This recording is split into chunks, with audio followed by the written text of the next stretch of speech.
a Tuesday morning. Rise and shine. Good morning to you. I'm WESH 2 First Warning Meteorologist Eric Burris. This is Coffee Talk, where we get together 7 days a week, chat about what's going on in the world of weather, hopefully getting your day started off on the right note. It is the day after the eclipse. Hopefully you had a really cool sight in your neighborhood. We were down at the Science Center partying, and it was a good one. And now I'm remembering how badly I needed to take all my allergy medication because my body tells me the allergies are still around. Good times. Let's raise our cup together. Let's make this a good morning. All right, look at that. Beautiful shot looking out over our new Smyrna Beach Tower cam. We're looking at the Ponce Inlet. The wave action looking pretty good. I got one boater there on the left. Went right up to the jetty-ish and was like, no. Although it almost looks like, call me crazy. From this point of view, it's a little difficult, but it almost looked like there were some dolphins like over in this area here. Could just be waves. Or is that a dolphin? You tell me, right? Like that doesn't look like waves. You see it there, kind of going to the left side of the circle there? There's something there. There's something. Am I crazy?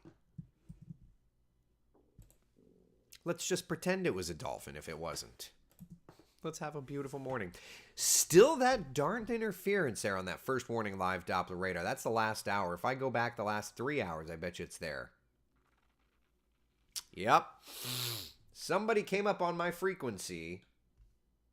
I wonder if the Cape Canaveral Space Force Station radar happens to be right there. Some sort of interference showing up.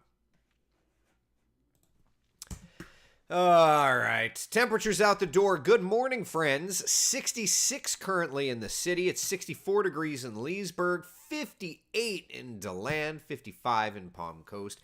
Beautiful, beautiful morning. Beverly says, agreed, it's a dolphin. Even if it isn't, let's just pretend it was. Let's say we had a dolphin, we saw a dolphin, and we had a good morning. Does that work? Does that work for us? Yeah. All right. So let's see where we go today. Beautiful sunshine. We're up to about 75, 11 o'clock, into the upper 70s, 1 p.m., and we'll hang out in the lower range of the 80s by 3. A nice brisk breeze is going to feel good. We do get nice and warm this afternoon. Of course, there's a lot going on around. There's always a lot going on. But today we've got perhaps the end of, it should be the end of an era. Today is the launch, at least scheduled, of the Delta IV Heavy. The last scheduled launch of the Delta IV Heavy. Which makes me sad a little bit. 12:53 p.m. is launch time. 90% chance of good weather. Clouds are going to be something we're watching. For now, it's a nice breezy one over at Slick 37, which is where this thing will launch. Nice breeze. Hopefully we'll be able to, keep the breeze in check. So it's looking like it's going to be a good day for a launch or for any outdoor activities. High temperatures today look like this in the lower 80s around town. 83 in Orlando. It's 84 degrees in Leesburg. 70s back over to the beaches. Temperatures right about where they should be this time of year. Forecast highs on the left column. Averages on the right column. Yeah. There you go. Rita says, fun fact, cows kill more people every year than sharks. Sharks are our friends. I knew sharks were our friends because even when they do, it's not like they meant to. They're the kitty cats of the ocean, right? So they just kind of, they look around a little bit. Yeah. Cindy says, I have the time on my work calendar blocked off so I can watch the Delta launch from my patio. That way no one throws a Miranda meeting in there and makes me miss it. Yeah, I pitched to go see it. We'll see what the bosses say. We've got a bunch of things. Speaking of a bunch of things, let's just kind of get a lay of the land here in terms of the weather pattern, all right? Give me 2 seconds to launch this. All right. Wide perspective showing a pretty active radar. You've got a storm system over Texas and then kind of through much of the deep south, from Oklahoma to Arkansas, all the way back over across the Mississippi. Really active setup. And as a matter of fact, today I think is going to be a pretty decent severe weather threat. Here's a look at the threat levels. Texas into Louisiana, a level 3 out of 5 risk. for numerous strong to severe storms. For tomorrow, that risk actually goes up. You don't every day have a level 4 risk for strong to severe storms, but that's exactly what we have for tomorrow from Jackson, Mississippi to just north of New Orleans. So a several day severe weather outbreak likely. Today, Texas, tomorrow kind of shifts Louisiana, Mississippi, even in parts of Alabama and the Florida Panhandle. And then by Thursday, that threat moves into our area per se. Kind of goes up the I-95 corridor, but in our area we'll at least have some level of threat there. So multi-day severe weather event. The good news, at least for us, is that energy should stay north of us. We're currently under a level 1 risk for isolated strong to severe storms come Thursday. So that's going to be our next weather day we'll have to watch. In terms of Futurecast, definitely starting to get into Futurecast's range. Let's just start with today. Looking good. Into tomorrow will also be looking good. Temperatures are going to be warming, but looking all the way ahead to Thursday, okay? Let's just keep Futurecast rolling to like the end. Here's 9 a.m. on Futurecast Thursday morning. Showers, thunder showers along Marion County's I-75 corridor. Then into about lunchtime, we'll see this activity getting closer, right? Flagler County, 11 o'clock, getting into Sumter County, getting into Lake County by about 1 p.m., widely scattered showers, even some thunder showers, and then 2, 3 o'clock, kind of working metro off to the east and clearing out. And that's about as far as we need to go because things are going to be quieting down. So Futurecast is doing that. Let's take a look at Beta Futurecast. I don't think it'll actually go out that far, actually.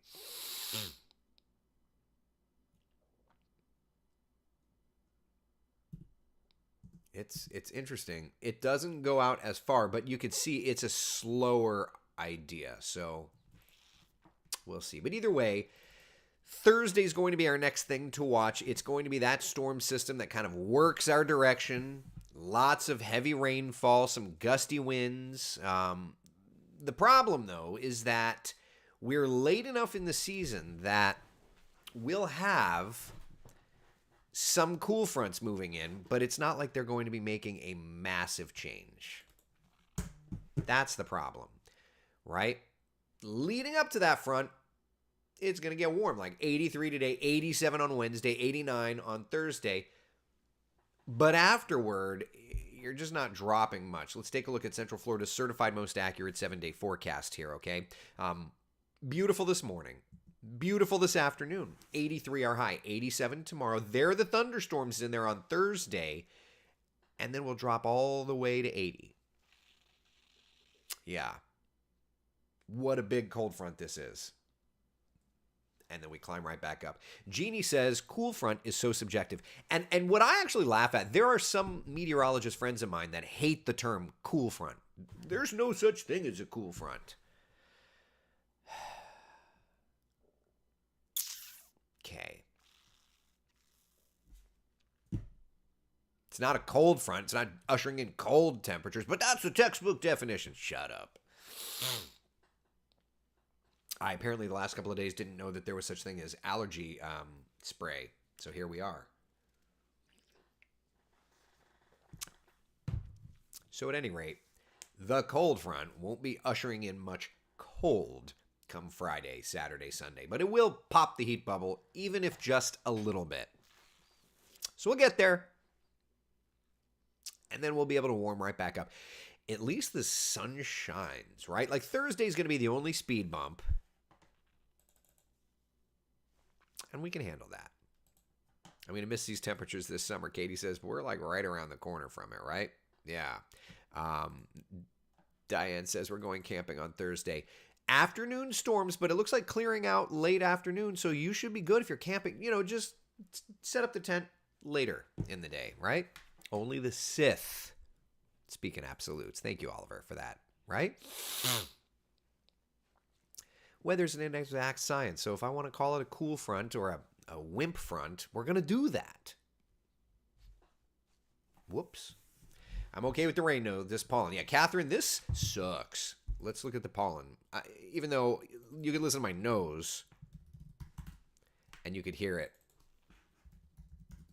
You don't need the pollen forecast, but... Oh, it's high. Oh, who knew? We'll get like this much relief on Thursday, which I'll take some relief, and then we'll be right back to the struggle bus on Friday. Yeah. Awesome. Awesome. Love that for us. All right, so that's kind of where we're at. The good news here is that, yes, even if the next front is a little wimpy, at least we have a nice weekend. It's going to be warmer than last weekend, but it's still there. And we've got good weather for just about every activity this week. Now, whether or not you're aware, and we've talked a lot about this, right? Talked a lot about this. Sun and Fun starts today. Y'all, if you're looking for something to do with the family, this is this is an awesome event.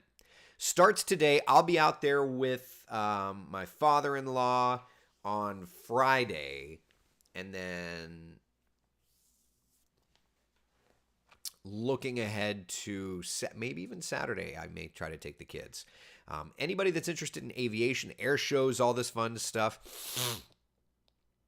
yeah, this is a great event. Again, gusty winds, heavy downpours, definitely a thing. So just have to deal with it. We'll be good to go.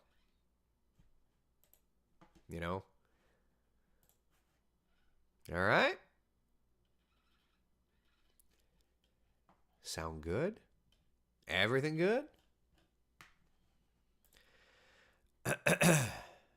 Questions, comments, concerns? Anything? Okay. All right. This is the story I was looking for. Somebody asked how the solar eclipse was. I'll show you guys my 4 o'clock. Oh, hold on. I'll show you guys. Let me move this. That button, that button, that button, that button. All right. I'll show you guys the solar eclipse story I did yesterday. This was from the Orlando Science Center. This was at 4 o'clock. Pulling it up on wesh.com as we speak. But this is a story I did yesterday at 4 o'clock. To tell you, though, to be honest with you, the eclipse was great. It was a great experience, and I had a great time. I hope everybody else that was there at the Orlando Science Center had a great time. This is my report from 4 o'clock yesterday. Take a listen. Turning our eyes towards the sky this afternoon. A stunning sight as people cheered as the moon completely covered the sun. For some of us here in Central Florida, we only saw a partial eclipse, but it's an event bringing many people together, and that's why we have team coverage this afternoon. West 2's Michelle Meredith took in the sight alongside hundreds of high school students at Lake Mary High School. We're going to start things off with First 20 meteorologist Eric Burrs, who is live for us at the Orlando Science Center, where they held a big celebration. Eric. It was quite the party, and from strollers to seniors, there were so many out here with their special fancy glasses on, looking up to the sky. And while it may not have been totality here in Central Florida, 60% was still quite a sight to see. If you didn't know better, you'd wonder why so many people gathered, all looking up. But the Orlando Science Center took today's eclipse as an opportunity to not only offer viewing, but to teach what is happening and why. The moon is constantly going around the Earth, and there is eclipses happening all the time, but it's rare where the path of the shadow of it is in an area where people can see it. And oh, so many of us did see it, using those special glasses or watching the live stream from the Orlando Science Center Observatory. But for Chris Cantrell, today was special for more than just teaching his daughter Kendall about the eclipse. It was about helping the spark in his daughter. Kendall wants to be an astronaut when she grows up, so every astrological event that comes our way, we try to make sure we can see it. And through those glasses with her own eyes, you better believe she saw it. You see, she told me she wanted to be the first person to go to Mars. So she has a real interest in learning. And what better place than the Science Center to see and ask questions? Because Kendall may be little now, but she sure has big aspirations in the future. I'm going to discover things like water and stuff that on Mars that the rovers can't find on Mars. So she's soaking up all that she can today, her dad smiling brighter than the sun, knowing his daughter is making a core memory, one that may just help to drive her in the future. Just to see them, have this experience as a father means everything. And as a father, I was completely breathtaking when he was talking to me and when I was talking to her. Now, getting into the science of it, this is where my mind is blown, okay?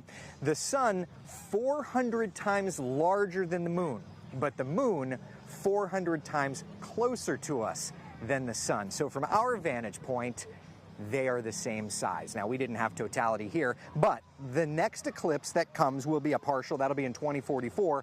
Then we have totality in Central Florida in 2045. Just to say I'm going to hold my glasses, it may be a thing. The only problem, though, that 2045 eclipse, totality, will be an August afternoon. So we may have to deal with thunderstorms. But, that's 20-something years in the future. We'll just hold our horses until then. That's the very latest from the Orlando Science Center. I'm meteorologist Eric Burris, WESH 2 News. We are really expanding the 7-day forecast. We are, yeah. That's epic. 20.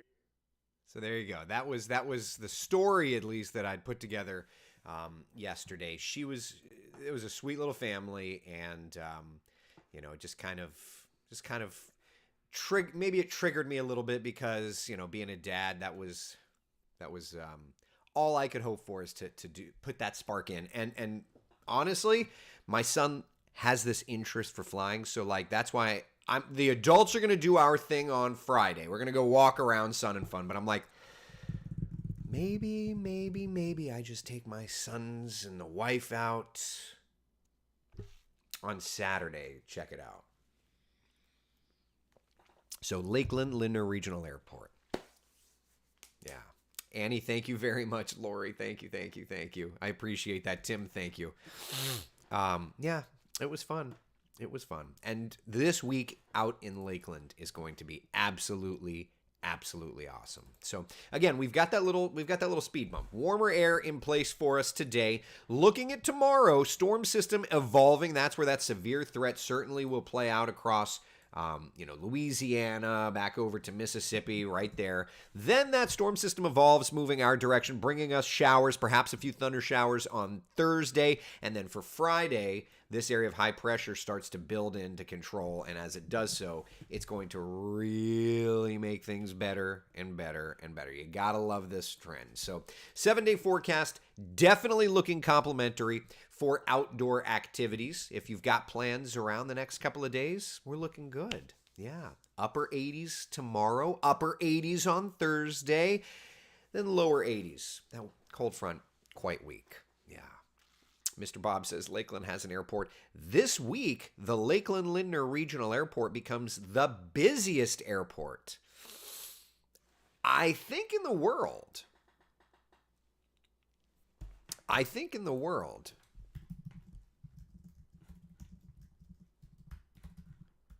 Let's see. The FAA put out this video on FAA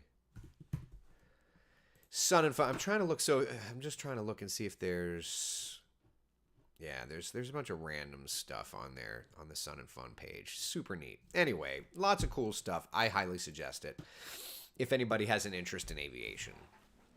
Jennifer, are the NOAA planes at Sun and Fun? They should be. They're based there at that Lakeland Airport. Yeah, fun fact, the Hurricane Hunters are based out of Keesler Air Force Base from the United States Air Force, the WC-130s. The NOAA P-3 Orion, the NOAA Gulfstream jet, that's all based at Lakeland Linder Regional Airport. So for Sun and Fun, at the very least, you see the hangar out there. Yeah. Super fun event. Is that like all the places that claim to have the best coffee in the world? No, no, no. This week only, though, Jeannie. Seriously, this week only. It is. Let's see. All right, so I'm going to just pull. I'm going to do something here real fast. I'm going to. I don't know how easy this is. Of course, why would I ever go for something easy on Coffee Talk when I'm trying to live do this? All right, so this is ForeFlight. This is what I use to navigate. Oh boy, what is my email address? If I can remember it. Okay, password. Hold on. Okay, so here's ForeFlight. This is what I use to navigate around when I'm flying. All right. So what you're looking at is what's called a VFR sectional chart, but I've got traffic on there. All right. Now, that's the Orlando airspace. Okay, and you see all those little icons, those little triangles. Those are. I'll turn off from aeronautical map. I'll do just a aerial map. There. We'll try and oversimplify this map just for illustration purposes, okay? All right. So you've got all the traffic. All of this is traffic around Orlando International Airport, all that stuff.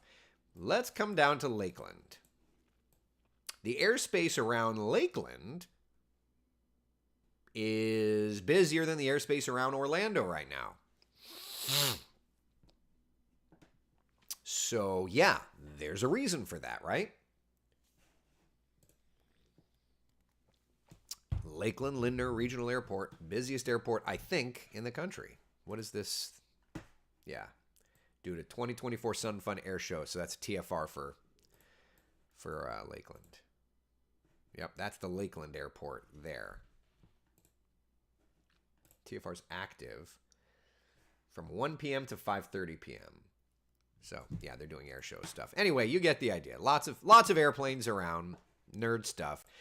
If you're a nerd, go to Lakeland this week. Whoa, ATC has their hands full. They fly in as I understand, they fly in the best controllers in the world. They come in and it's an unbelievable delicate balance. I've flown in once. They use one runway they don't use just one runway, but they'll have two planes landing on the same runway. FAA Sun and Fun NOTAM video.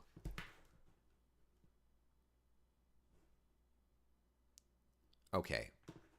So I think this is last year's video. Is this the one that shows? Yeah. Okay. All right. Yeah. So watch how this works. All right. Nerds or not nerds, but like this is happening in your own backyard. So, and Coffee Talk is a nerd show. So what are you going to do? All right. Give me 2 seconds to get this turned around. Yeah. Blah, blah, blah. Advertisement. I gotcha. Make it full screen. Let's listen.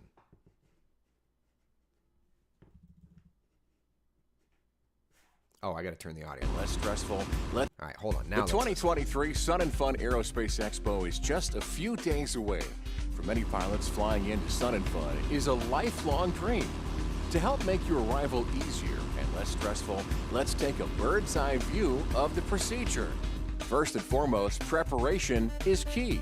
Before you depart for Sun and Fun, read the 2023 Aerospace Expo. All right, so obviously this is the old NOTAM, which is Notice to Air Missions. Okay, warning, pilot. Yeah, okay.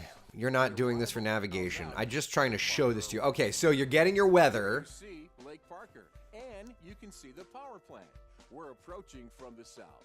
If VFR holding is necessary, ATC will instruct you. Refer to the NOTAM for information regarding VFR holding at Lake Hancock. As the arrival to Sun and Fun begins, you will turn left and proceed southbound over the west shore of Lake Parker.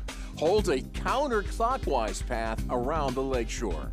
Ensure your landing lights are on and landing gear is down.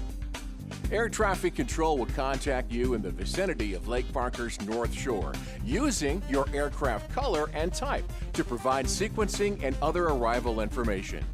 You may be asked to rock your wings to acknowledge their instructions. Please don't transmit unless requested by ATC. Just listen. You will fly in trail to the airport, no side-by-side flying. Okay, like I could tell you having done this. Okay, so your entire world when you fly, is, you know, talking and listening and talking. Literally, I was flying, this is 15 years ago, 16 years ago, flying, white 152, rock your, white 152 over the west side of the lake, rock your wings. Okay, gotcha, continue on. And it's literally like, you don't talk to anybody, you just listen, it's so jammed. And we'll get there. They land 2 airplanes at a time and you don't stop. They're telling you, white Cessna, white high wing, abeam the numbers, land on the green dot. Let's listen. For those of you that are not aviation nerds, that's fine, but like, listen to this. When instructed to begin the arrival from the north shore of Lake Barker, you'll depart the power plant flying westbound. You'll fly about a half mile to Interstate I-4. Follow I-4 for about 3 miles. Then you'll see a wedding cake water tower and a regular water tower in a ball shape. Turn southbound at that point, keeping the cake tower to your left and the ball tower to your right. You'll head directly for the Lakeland Airport Control Tower. It's about 3.5 miles ahead now. Monitor Lakeland North Tower frequency. Listen for ATC instructions. The NOTAM has all of the frequencies listed. Overfly the large V-shaped building and continue toward the blue-roofed airport terminal building. Then plan to turn downwind into the traffic pattern. Remember, do not land on the main wide runway unless specifically directed by ATC. You'll most likely land on the taxiway that's being used as a runway, and you may be instructed to land on either the green or orange dot. After landing, remain on the hard surface unless directed by a parking flagman. Monitor Sun and Fun ground advisory frequency. Display your window sign and follow the... So that's the other thing. You have to display a window sign so that they tell you where to go, okay? Now, if you have any world of aviation knowledge, you know how like non-standard this is, right? And if you don't, I could just tell you like it's crazy. Annie asks, can you say repeat that? No, they do not want you because there's so many people. They literally tell you to turn your transponder off. It's the wildest thing I've ever done. I'm not flying in this year. I'm driving. I would like to fly in again. Maybe next year. My goal is to buy an airplane and fly in. But it's so wild. It's so wild. It's wild. It's so cool. And it's just, and literally you'll be landing right behind another airplane. One will get a green dot, one will get an orange dot. You land and they'll say, keep going, because you got 2 other airplanes right up your tuchus ready to land as well. So, yeah. That's cool. Anyway, that's my nerd moment of the day. If anybody's interested in aviation, that's the event to go. Spring break for pilots. All right, questions, comments, concerns. Anything. Local weather, sun and fun. If I could light a spark in aviation, I'm going to do it. You know? Mr. Bob, you should become a commercial pilot. Would you name your airplane Campeche? No, it better be a Mooney. Otherwise, it better be a Mooney. Rita says only one nerd moment a day. Well, I made you guys watch a NOTAM video, for Christ's sake. That's a pretty good nerd moment. All right. That's all I've got. That's all I've got. Be good. Matt says, if you're down there, grab a Lakelander magazine promoting the Sun and Fun. I've got the cover photo. Matt, I still need to get a Mooney picture for the back of my graphic. I've got a Cessna. Oh, well. I'm teasing y'all. All right, listen. Be good. Enjoy the weather today. It's going to be lovely. I hope you have a great day. We'll be talking about the rocket launch later. And, of course, coffee talk tomorrow. Sound good? Sound good? All right. Be good. Be the sunshine in someone else's day. Thank you all for hanging out for Coffee Talk. I got to go do the work. See y'all.